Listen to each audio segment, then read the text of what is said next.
ಅದು ಎಲೆಕ್ಟ್ರಿಕಲಲ್ಲಿ ಒಂದು ಕಂಪ್ನಿಲಿ ಕೆಲಸ ಮಾಡ್ತಿದ್ವಿ. ಅದು ನಮಗೆ ಆ ಬೆಂಗಳೂರಲ್ಲಿ ಸಂಬಳ ಮತ್ತು ಇದು ಸಾಕಾಗ್ತಾ ಇರಲಿಲ್ಲ.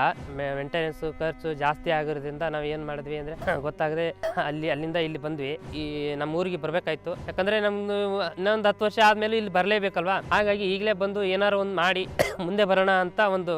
ಅದಾದಮೇಲೆ ನಾವು ದಾಳಿಂಬೆ ಅಂತ ಮಾಡ್ಕೊಂಡ್ವಿ. ಮೊದಲನೇ ವರ್ಷ ಸ್ವಲ್ಪ ನಮಗೆ ಆದಾಯ ಕಮ್ಮಿ ಆಯಿತು. ಅದಾದಮೇಲೆ 2ನೇ ವರ್ಷಕ್ಕೆ ಸರಿಯಾಗಿ ಇದು ಮಾಡಿದ್ಮೇಲೆ 6 ಲಕ್ಷ 3 ಲಕ್ಷ ಈ ಥರ ಇದು ಆಗ್ತಾ ಬಂತು. ನಾವು ಡೆವಲಪ್ಮೆಂಟ್ ಆದ್ವಿ. ಆದರೆ ಈ ವರ್ಷ ನಮಗೆ ಈಗ 9 ರಿಂದ 9.5 ಲಕ್ಷವರೆಗೂ ಆದಾಯ ನಾವು ಕೊಟ್ಟಿದ್ದೀವಿ ಈಗಾಗಲೇ ಪಡೋಣ. ಸ್ಟಾರ್ಟಿಗೆ ಅಂದರೆ ಈಗ 5 ವರ್ಷದ ಹಿಂದ್ಗಡೆ ನಮ್ಮದು ಏನೆಂದರೂ ಏನೂ ಇರಲಿಲ್ಲ ಈ ಜಮೀನಲ್ಲಿ. ಬರೀ ಒಣ ಬೇಸಾಯ ಇತ್ತು. ಹಾಗಾಗಿ ನಾವು ಬೆಂಗಳೂರಲ್ಲಿ ಜಾಬ್ ಮಾಡ್ತಾಯಿದ್ವಿ. ITI ಅಲ್ಲಿ ನಮ್ಮದು ITI ಮುಗಿದೋಗಿತ್ತು. ಹಾಗಾಗಿ ನಾವು ಬೆಂಗಳೂರಲ್ಲಿ ಕೆಲಸ ಮಾಡ್ತಾಯಿದ್ವಿ. ಅದು ಎಲೆಕ್ಟ್ರಿಕಲಲ್ಲಿ ಒಂದು ಕಂಪ್ನಿಲಿ ಕೆಲಸ ಮಾಡ್ತಿದ್ವಿ. ಅದು ನಮಗೆ ಆ ಬೆಂಗಳೂರಲ್ಲಿ ಸಂಬಳ ಮತ್ತು ಇದು ಸಾಕಾಗ್ತಾ ಇರಲಿಲ್ಲ. ಅಂದರೆ ಈಗ ಫ್ಯಾಮಿಲಿ ಆಗಿದ್ಮೇಲೆ ಮೇಂಟೆನೆನ್ಸು ಖರ್ಚು ಜಾಸ್ತಿ ಆಗಿರೋದ್ರಿಂದ ನಾವು ಏನು ಮಾಡಿದ್ವಿ ಅಂದರೆ ಗೊತ್ತಾಗದೆ ಅಲ್ಲಿಂದ ಇಲ್ಲಿ ಬಂದ್ವಿ. ಅಂದರೆ ಈಗ ನಮ್ಮ ಒಣ ಬೇಸಾಯ ಜಮೀನಲ್ಲಿ ನಾವು ಎಲ್ಲ ಥರ ನೋಡ್ಕೊಂಡ್ವಿ. ಏನು ಬೆಳಿಬೋದು ಅನ್ನೋದು ಫಸ್ಟು ವಿಚಾರ ಮಾಡಿದ್ವಿ. ನಮ್ಮ ತಂದೆಯವ್ರು ಕೇಳಿದ್ವಿ. ಅವರು ಏನಪ್ಪ ನೋಡಿ ಜಮೀನಿದೆ, ಇದು 3 ಎಕರೆ ಇದೆ, ಅದರಲ್ಲಿ ನೀರು ಸಿಕ್ಕಲ್ಲ ನಿಮಗೆ, ನೀರು ಹುಡುಕ್ಬಿಟ್ಟು ಏನು ಮಾಡ್ತೀರಾ ಮಾಡಿರಿ ಅಂತ ಹೇಳಿದ್ರು. ಹಾಗಾಗಿ ನಾವು ಫಸ್ಟು ಒಂದು ಬೋರ್ ಹಾಕಿಸಿದ್ವಿ. ಬೋರಿಂದ ಒಂದು 2 ಇಂಚು ನೀರಾಯಿತು ಮೊದಲಿಗೆ. ಅದಾದಮೇಲೆ ನಾವು ದಾಳಿಂಬೆ ಅಂತ ಮಾಡ್ಕೊಂಡ್ವಿ. ದಾಳಿಂಬೆ ಬಂದುಬಿಟ್ಟು ಗಿಡದಿಂದ ಗಿಡಕ್ಕೆ 10, 12 ಈ ಥರ ಸಾಲಿಂದ ಸಾಲಿಗೆ ಹಿಂಗೆ ಸೈಜ್ ಇದು ಮೆಜರ್ಮೆಂಟ್ ಮಾಡಿಕೊಂಡು ಗಿಡನ ನೆಟ್ವಿ.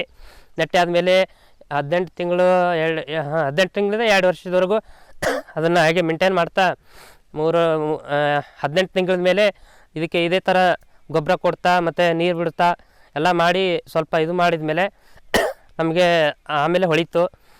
ಚೆನ್ನಾಗಿ ಮಾಡ್ಬೋದು. ಇದರಲ್ಲಿ 4 ಇಂಚು ನೀರಾಯಿತು. ಅದೇ ನೀರನ್ನ ಬಿಡ್ತಾ 2 ವರ್ಷ ಸರಿಯಾಗಿ ಬೆಳೆ ಮಾಡಿಕೊಂಡು ಮೊದಲನೇ ವರ್ಷ ಸ್ವಲ್ಪ ನಮಗೆ ಆದಾಯ ಕಮ್ಮಿ ಆಯಿತು.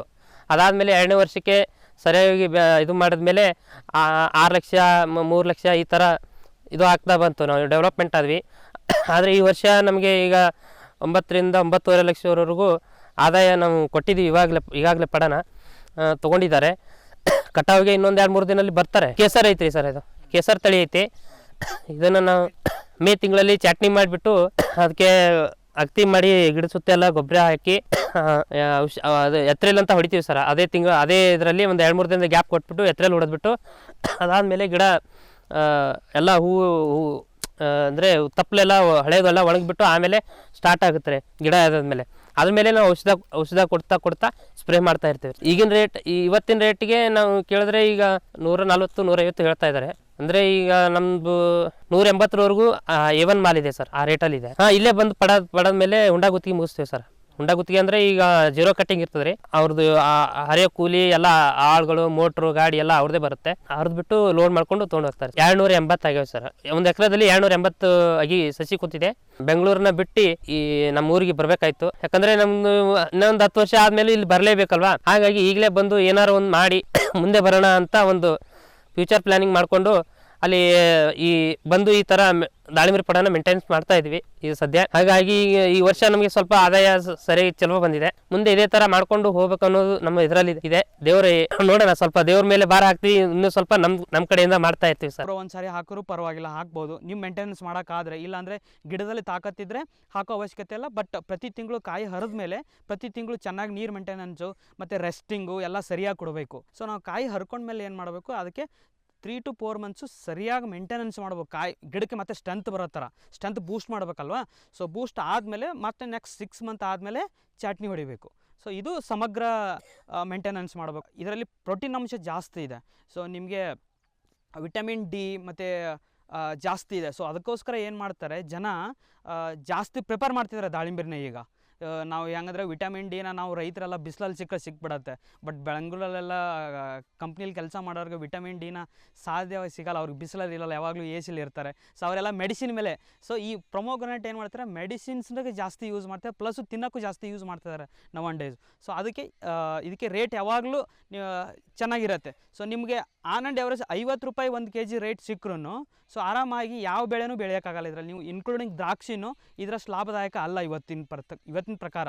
ಲಾಭ ನಿಮಗೆ 100 ರೂಪಾಯಿ 1 kg ಸಿಕ್ಕರೆ, ಸೊ ಒಂದು ಎಕರೆಯಲ್ಲಿ 200 ನೀವು ಯಾವ ಸೈಜ್ ಮೇಲೆ ಹಚ್ತೀರ ಅದ್ರ ಮೇಲೆ ಡಿಪೆಂಡ್ ಆಗುತ್ತೆ. ಬಟ್ ಇದು ನಮ್ಮ ಪಡ ಬಂದುಬಿಟ್ಟು 10/12 ಇದೆ. ಸೊ ನಾವು ಇದರಲ್ಲಿ 10/12 ಅಂದರೆ 7 ವರ್ಷದ ಗಿಡ. ಸೊ ಇದಕ್ಕೆ ನಾವು ಈ ಸದ್ಯಕ್ಕೆ ಎಷ್ಟು ಮಾಲ್ ಬೀಳುತ್ತೆ ಒಂದು ವರ್ಷಕ್ಕೆ ಅಂದರೆ 12ರಿಂದ 13 ಟನ್ ಎಸ್ಟಿಮೇಷನ್ ಇಟ್ಟಿದ್ದೀವಿ ನಾವು. ಇದು ಮುಗಿಸ್ಕೊಂಡು ರೇಟಿಗೆ ಕೊಟ್ಟಿದ್ದೀವಿ. ನಿಮ್ಗೆ ಒಂದು 10 ಟನ್ ಮಾಲ್ ಬಂದ್ರೂ ಎಕ್ಸಾಂಪಲ್ 50 ರೂಪಾಯಿ ಹೇಳಿದ್ರು 5 ಲಕ್ಷ ದುಡ್ಡು ಆಗುತ್ತೆ ಆರಾಮಾಗಿ. ಸೊ ನೀವು ದಾಕ್ಷಿಲಿ ಬೆಳೆಯೋಕ್ಕಾಗಲ್ಲ. ಮೇಂಟೆನೆನ್ಸು ಮತ್ತೆ ಬರೀ 6 ಮಂತ್ ಮೇಂಟೆನೆನ್ಸ್ ಚೆನ್ನಾಗಿದ್ದು, ಜಾಸ್ತಿ ಕಷ್ಟ 6 ಮಂತ್ ಅಷ್ಟೇ ಮಾಡಬೇಕು. 6 ಮಂತ್ ಆದಮೇಲೆ ಜಾಸ್ತಿ ಕಷ್ಟಪಡೋ ಅವಶ್ಯಕತೆ ಇಲ್ಲ ಇದಕ್ಕೆ. ನಾನು ಇದರ ಪ್ರಕಾರ ಯಾವುದು ಬೆಸ್ಟು ಅಂದರೆ, ಸೊ ಈ ಸದ್ಯಕ್ಕೆ ಟ್ರೆಂಡ್ ನೋಡಿದ್ರೆ ಅಗ್ರಿಕಲ್ಚರಲ್ಲಿ ನೀವು ದುಡಿಬೋದು, ಒಳ್ಳೆ ಇನ್ಕಮ್ ಮಾಡ್ಕೋಬೋದು. ಏನಕ್ಕಂದರೆ ಫ್ಯೂಚರ್ ಇದೆ ಅಗ್ರಿಕಲ್ಚರ್ಗೆ. ಸೊ ಏನಕ್ಕಂದರೆ ನಮ್ಮದು ಇಂಡಿಯಾ ಆಲ್ಮೋಸ್ಟ್ 140 crore ಜನಸಂಖ್ಯೆ ಬಂತು. ಸೊ ಅದಕ್ಕೆ ಫುಡ್ ಸಪ್ಲೈ ಮಾಡಬೇಕಂದ್ರೆ ತುಂಬ ಕಷ್ಟ. ನಮ್ಮ ಇಂಡಿಯಾನು ಎಕ್ಸ್ಪೋರ್ಟ್ ಕಮ್ಮಿ ಮಾಡುತ್ತೆ ಇವತ್ತಿನ ಕಾಲದಲ್ಲಿ. ಬಟ್ ನೀವು ಒಳ್ಳೆ ಕ್ವಾಲಿಟಿ ಪೊಮೊಗ್ರಾನೇಟ್ ಪಡೆದ್ರೆ Europe, Dubai, so middle east ಕಂಟ್ರಿಗಳಿಗೆ, US ಗಳಿಗೆ ಎಕ್ಸ್ಪೋರ್ಟ್ ಮಾಡ್ಬೋದು. ಸೊ ನಿಮ್ಮಲ್ಲಿರೋ ಟ್ಯಾಲೆಂಟ್ನ ಯೂಸ್ ಮಾಡಿಕೊಂಡು ನೀವು ಎದರಲ್ಲಿ ಮುಂದೆ ಬರ್ತೀರ ಅನ್ನೋದು ನಿಮ್ಮ ಆಯ್ಕೆ. ಅದು ನಾವು ಇದೇ ಮಾಡು ಅದೇ ಮಾಡು ಅಂತ ಇಲ್ಲ, ನಮ್ಮ ಆಯ್ಕೆಗಳ ಪ್ರಕಾರ ನಾವು ಹೋಗ್ತಾಯಿದ್ದೀವಿ ಇವತ್ತು. ಸೊ ಬಟ್ ನನ್ನ ಒಂದು ಅಂದರೆ ಇವತ್ತಿನ ಇದು ನೋಡಿದ್ರೆ ನಾನು ಕಂಪೇರಿಟಿವ್ಲಿ ಅಲ್ಲಿ ಕೆಲಸ ಮಾಡಿದ್ದೀನಿ ಹೊಲದಲ್ಲಿ. ನಾವು ಹುಟ್ಟುತ್ತಲೇ ರೈತರ ಮಕ್ಕಳು, ನಾವು ಎಲ್ಲ ಥರ ಕೆಲಸ ಗೊತ್ತಿದೆ ನಮಗೆ. ಸೊ ನನ್ನ ಅಂದಾಜಿನ ಪ್ರಕಾರ ನೀವು ಒಳ್ಳೆ ಸ್ವಲ್ಪ ಲ್ಯಾಂಡ್ ಇದ್ದು, ಸೊ ನೀವು ಅಗ್ರಿಕಲ್ಚರಲ್ಲಿ ಗೊತ್ತಿದ್ದರೆ ಅಗ್ರಿಕಲ್ಚರ್ ಮಾಡೋದು ಬೆಸ್ಟ್. ನಿಮಗೆ 10-20 ಸಾವಿರ ಬೆಂಗಳೂರಲ್ಲಿ ನೀವು ಕೆಲಸಕ್ಕೆ ಮಾಡಿದ್ರೆ ಅದಕ್ಕಿಂತ ಇದು ಕಂಪೇರಿಟಿವ್ಲಿ ಅಗ್ರಿಕಲ್ಚರ್ ಮಾಡೋದು ಬೆಸ್ಟ್ ಅನ್ಸುತ್ತೆ. ಅವರು ಭಾರಿ ಇದು ಮಾಡಿದ್ದಾರೆ. 1 ಎಕರೆಯಲ್ಲಿ 10 ಲಕ್ಷ ರೂಪಾಯಿ ತೆಗೆದಾರೆ. ಅವ್ರು ನೋಡ್ಕೊಂಡು ನಾವು ಮಾಡಿದ್ದೇವೆ. ನಮ್ದು 2 ಎಕರೆ ಮಾಡಿದ್ದೇವೆ, 1 ಎಕರೆ ಹೋಯ್ತು, 1 ಎಕರೆ ಐತಿ ಸರ್. ಅದರಲ್ಲಿ ಒಂದು 5,60,000 ರೂಪಾಯಿ ಕೊಟ್ಟಿದ್ದೇವೆ. ಅದು ಚಲೋ ಬತ್ ಸರ್. 1 ಎಕರೆ ಹಾಳಾಯ್ತು. 1 ಎಕರೆದಲ್ಲಿ ಮಾಡ್ರಿ ಚಲೋ ಆಗ್ತದೆ ಅಂತ ಹೇಳ್ತೇವೆ ಸರ್. ಇದು ಚಲೋ ಅನಿಸ್ತೈತಿ ಸರ್. ಚಲೋ ಅಂದ್ರೇನು ಸರ್, 150-70 ರೂಪಾಯಿ ಕಿಲೋ ಮಾರ್ಕತ್ತೆ ಸರ್. ಸದ್ದ ಅಂದ್ರೆ ಪಡದಲ್ಲಿ ಬಂದು ತಾವೇ ತಗೊಂಡು ಹೋಗ್ತಾರೆ ಸರ್. ಎಲ್ಲ ಮನೆಯವರೇ ಮಾಡ್ತೇವೆ ಸರ್. ಎಲ್ಲ ಮನೆಯವರೇ ಮಾಡ್ಕಿಸಿಂದ್ರ ಚಲೋ ಲಾಭ ಮಾಡ್ಕೊಂಡೇವ್ ಸರ್. ಮಂದೆಲ್ಲ ನೋಡ್ತಾರೆ ಸರ್. ಮಂದೆಲ್ಲ ನೋಡ್ಕೊಂಡು ಹೋಗಿ ಅವರು ಮಾಡ್ಬೇಕಂತೇಳಿ ಇದು ಮಾಡಕತ್ತಾರೆ ಸರ್. ಮೇಂಟೈನ್ ಚಲೋ ಮಾಡ್ತಾರೆ ಸರ್. ಎಲ್ಲ ಅವರೇ ಕೆಲಸ ಮಾಡ್ತಾರೆ ಸರ್. ಕೆಲಸ ಎಣ್ಣೆ ಹೊಡೆಯೋದು ಸರ್, ಮತ್ತು ಈ ಕಡೆ ಡ್ಯೂಟಿನೂ ಮಾಡ್ತಾರೆ ಸರ್, ಈ ಕಡೆ ಸಾಯವನು ಮಾಡ್ತಾರೆ ಸರ್. ಎಲ್ಲ ಥರ ಮಾಡ್ತಾರೆ ಸರ್. ಎಲ್ಲ ಅವರೇ ಮಾಡ್ತಾರೆ. ಹಾಳು ಹಚ್ಚಿದ್ರೆ ಹಾಳು ಹತ್ತದ್ರಿ ಸರ್. ಎಲ್ಲ ಮನೆಯವರೇ ಮಾಡ್ತೇವೆ ಸರ್. ಹೊಲ್ದಾಗ ಕೆಲಸ ಮಾಡೋದು ಚಲೋ ಸರ್. ಡಿಮಾಂಡ್ ಭಾಳ ಇದೆ ಸರ್.